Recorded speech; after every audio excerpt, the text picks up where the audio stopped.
Hi, this is Stacy with WTI. If you're looking to get into bread making, I have the perfect set for you from Pitch and Pulse. The Danish whisk works so well. It's really strong and really blends all of your bread ingredients.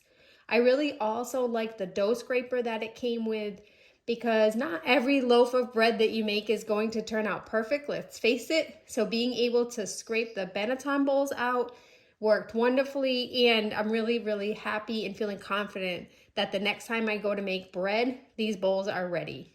The lame that it comes with is also really razor sharp. It comes with a leather holder cover as well as extra blades, which is a really nice feature.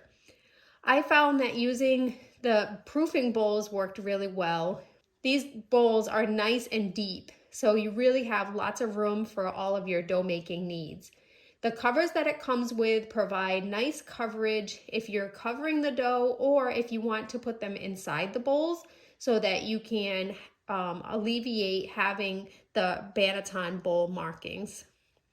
I'm confident that even an experienced bread maker would really love this set, and I'm sure that you will no matter what level you're at, and that's my point of view.